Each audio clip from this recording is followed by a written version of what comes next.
কাশ্মীরে ভয়াবহ জঙ্গি হামলার দায় স্বীকার গত পরশুদিন পহেলগাঁও অর্থাৎ কাশ্মীরে মর্মান্তিক ঘটনা। জঙ্গিদের হাতে খুন হয়েছেন হিন্দু পর্যটক সহ দুজন বিদেশি এবং একজন মুসলিম ঘোড়সাওয়ার, যিনি ওখানে ঘোড়ায় বিভিন্ন পর্যটকদের পাহাড়ে ওঠা নামানো করে। বিষয়টা হচ্ছে এই ঘটনায় কেন্দ্র। আসসালামু আলাইকুম প্রিয় দর্শক শ্রোতা, মঙ্গলবারে কাশ্মীরে হামলা আসলে কারা করেছিল, অবশেষে হামলাকারীরা মুখ খুলেছে। গুরুত্বপূর্ণ তথ্য আছে এই ভিডিওতে, আশা করি সম্পূর্ণ ভিডিও জুড়েই থাকবেন। চলুন ভিডিওতে বিস্তারিত দেখে আসি। কাশ্মীরে ভয়াবহ জঙ্গি হামলার দায় স্বীকার করল পাকিস্তান সমর্থিত সন্ত্রাসী সংগঠন কাশ্মীর রেজিস্ট্যান্স। গত পরশুদিন পহেলগাঁও অর্থাৎ কাশ্মীরে মর্মান্তিক ঘটনা। জঙ্গিদের হাতে খুন হয়েছেন হিন্দু পর্যটক সহ দুজন বিদেশি এবং একজন মুসলিম ঘোড়সাওয়ার, যিনি ওখানে ঘোড়ায় বিভিন্ন পর্যটকদের পাহাড়ে ওঠা নামানো করে। বিষয়টা হচ্ছে এই ঘটনাকে কেন্দ্র করে গদি মিডিয়া হিন্দু মুসলিম করতে শুরু করে দিয়েছে। বিভিন্ন যারা পর্যটক বেঁচে ফিরেছেন তাদের সাক্ষাৎকার নিয়ে বোঝাতে চাচ্ছেন যে এইখানে জঙ্গিরা নাকি তাদের হাতে অঢেল সময়, তারা নাকি সবার প্যান্ট খুলে দেখছিল যে কাটানা গোটা, অর্থাৎ মুসলমান না হিন্দু, সিঁদুর আছে কি সিঁদুর নেই, তারপরে তাদের হত্যা করছিল। এরকম একটা ন্যারেটিভ দাঁড় করিয়ে মগজের মধ্যে মুসলিম বিদ্বেষ, ইসলামোফোবিয়া ঢোকানোর চেষ্টা করেছে। আমরা শুরুর দিন থেকে বলছিলাম যে যে খুনি বা যে ধর্ষক, যে চোর বা ডাকাত, তারা ধর্ম দেখে কাউকে ধর্ষণ করে না, ধর্ম দেখে কারোর দোকানে বা ব্যাংকে লুটপাট করে না, বা ধর্ম দেখে কাউকে খুন করে না। তারা তাদের কাজ যেটা, অন্যায় কাজ যেটা, সেটাই করে, সেটা ধর্ম দিয়ে কেউ ছাড় পায় না। এই ঘটনার ক্ষেত্রেও কিন্তু এরকম ছাড় পায়নি। যদি ছাড় পেত তাহলে সেখানে মুসলিম মারা যেত না বা দুজন বিদেশি মারা যেত না। সব থেকে বড় ব্যাপার হচ্ছে যে পুরো নিরাপত্তার গাফিলতি, বা বলা যায় পরিকল্পিতভাবে ওই এলাকায় কোনো অজ্ঞাত কারণে সেনাবাহিনী সরিয়ে নেওয়া হয়েছিল। পহেলগাঁও এই অঞ্চলটা হচ্ছে টুরিস্ট স্পট এবং এখানে প্রায় 2 থেকে 3 হাজার টুরিস্ট সেই সময় ছিলেন। তার মধ্যে আচমকা গুলি গলা শুরু হয়ে যায় এবং যে সমস্ত টুরিস্ট সেখানে ফেরত এসেছেন, বিভিন্ন হিন্দি চ্যানেল বা বিদেশি চ্যানেল দেখছিলাম, সেখানে তারা বারবার খুঁচিয়ে জিজ্ঞেস করছিলেন, আপনারা কি জঙ্গিদের দেখেছেন? বলছেন না, লুকিয়ে তারা গুলি করছিল, দেখতেও পায়নি কাউকে। वो लोग देखा या नहीं है? दिखाता नहीं है, हमने गोली आती है। तो आपने देखा उनको? क्या छुप के फायर कर रहे थे या खुले? चुप के फायर। छुप के फायर। हाँ, কিন্তু পশ্চিমবাংলার মিডিয়া, রিপাবলিক টিভি, TV9 মতো এরকম কিছু গদি মিডিয়া, তারা খুঁচিয়ে এটাকে হিন্দু মুসলিম করার চেষ্টা করেছে। প্রচার করছে যে সিঁদুর দেখে বা লুঙ্গি খুলে, মানে জামা কাপড় খুলিয়ে কাটানা গোটা, এটা দেখেই নাকি হত্যা করেছিল। অর্থাৎ চরম একটা হিন্দু নিধন হয়েছে ওখানে। মুশকিলটা হচ্ছে যে এই ঘটনা নিয়ে দায়ভার কার, এই নিয়ে প্রশ্ন কেউ করছে না।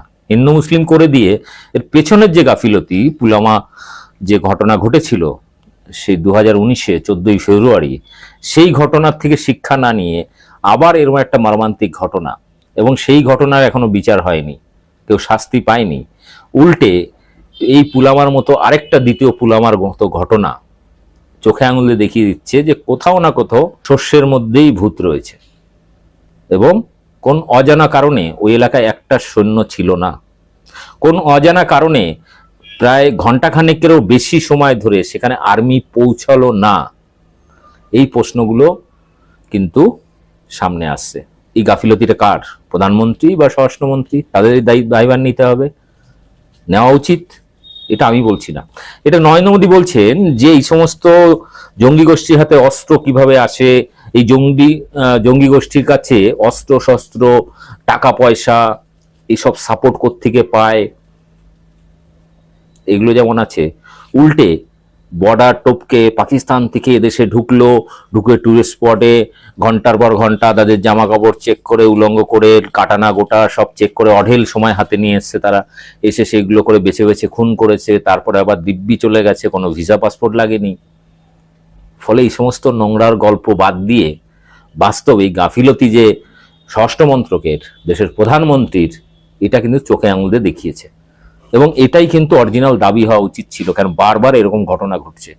এই অভিযোগ আমি করছি না, স্বয়ং নরেন্দ্র মোদী করেছেন।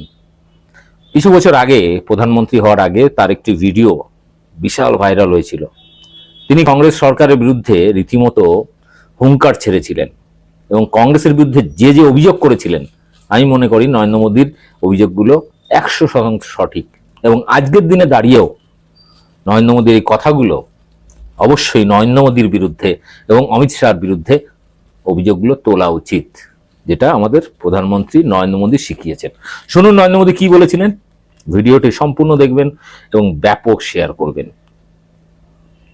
मुझे जवाब दीजिए, ये जो आतंकवादी है, ये नक्सलवादी है, उनके पास शस्त्र और बारूद कहां से आता है?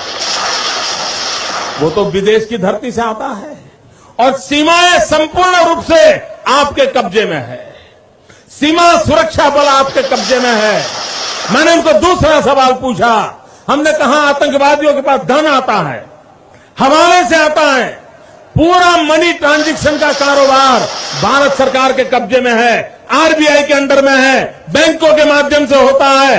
क्या प्रधानमंत्री आप इतनी निगरानी नहीं रख सकते कि ये जो धन विदेश से आकर के आतंकवादियों के पास जाता है आपके हाथ में है, आप उसको क्यों नहीं रोकते हैं? मैंने तीसरा सवाल उनको पूछा कि विदेशों से घुसपैठिए आते हैं, घुसपैठिए आतंकवादियों के रूप में आते हैं, आतंकवादी घटनाएं करते हैं, भाग जाते हैं। प्रधानमंत्री जी आप मुझे बताइए, सीमाएं आपके हाथ में है, कोस्टल सिक्योरिटी आपके हाथ में है, बीएसएफ सेना सब आपके हाथ में है, नेवी आपके हाथ में है, ये विदेश से घुसपैठिए कैसे घुट जाते हैं? मैंने चौथा सवाल पूछा, सारा कम्युनिकेशन भारत सरकार के अंडर में है। कोई भी अगर टेलीफोन पे बात करता है, ईमेल भेजता है, कोई भी कम्युनिकेशन करता है, भारत सरकार उसको इंटरप्ट कर सकती है, इंटरप्ट कर करके जानकारियां पा सकती है कि आतंकवादी गतिविधि के अंदर कौन सा कम्युनिकेशन चल रहा है और आप उसे रोक सकते हो। मैं पूछना चाहता हूं प्रधानमंत्री जी को, इस विषय में आपने क्या किया है? मैंने 5वां सवाल उनको पूछा कि आप विदेशों में जो आतंकवादी भाग चुके हैं, जो लोग विदेश में बैठ करके हिंदुस्तान में आतंकवाद की घटनाएं कर रहे हैं, उनको प्रत्यारोपण के द्वारा हिंदुस्तान लाने का हमें अधिकार होता है। आपकी विदेश नीति में वो क्या ताकत है? एक बार इन 5 चीजों पर कुछ करके दिखाइए, आतंकवाद जड़ मूल से उखड़ जाएगा।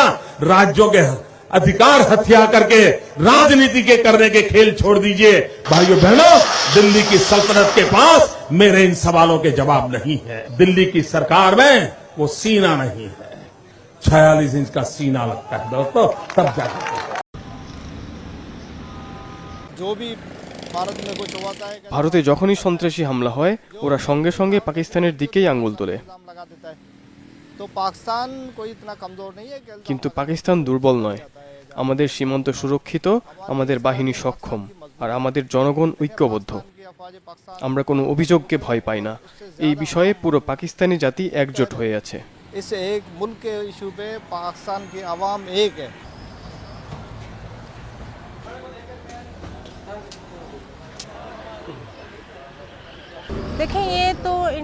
ভারতে অনেক আগে থেকেই এমন হচ্ছে, বিদেশি প্রতিনিধি এলেই পর্যটকদের উপর হামলা হয়, কিন্তু কোনো সঠিক তদন্ত হয় না। তদন্ত হওয়ার আগে কিভাবে কারো উপর দোষ দেয় তারা? সিদ্ধান্ত নেওয়ার আগে সঠিক তদন্ত করে দুপক্ষ আলোচনা করে তারপর সিদ্ধান্ত নেওয়া যায়।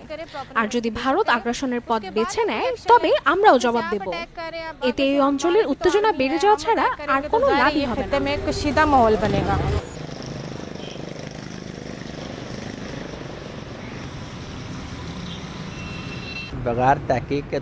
তদন্ত ছাড়া অভিযোগের কোনো ভিত্তি নেই। এখানে ভারত হঠকারী সিদ্ধান্ত নিয়েছে। যদি তারা মনে করে আমাদের ভয় দেখাতে পারবে তাহলে তারা ভুল ভাবছে। আমাদের সেনাবাহিনীও শক্তিশালী এবং জবাব দিতে প্রস্তুত। আমাদের পুরো জাতি সশস্ত্র বাহিনীর পাশে একতাবদ্ধ হয়ে আছে।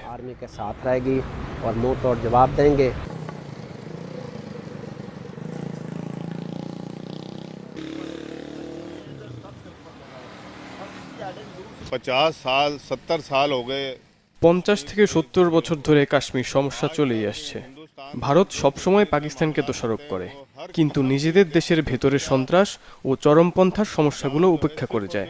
ভারতের উচিত কাশ্মীরের সমস্যাগুলো সমাধান করা, যে কাউকে দোষ দিয়ে দায় এড়িয়ে যাওয়া নয়। যদি তারা সমস্যার সমাধান করতে না পারে, তাহলে কাশ্মীর দখলে রেখে লাভ কি? তবে কি কাশ্মীরকে পাকিস্তানের কাছে হস্তান্তর করা কিংবা মুক্তি দেওয়া উচিত নয়? অথবা জাতিসংঘের প্রস্তাব অনুসরণ করা উচিত নয়?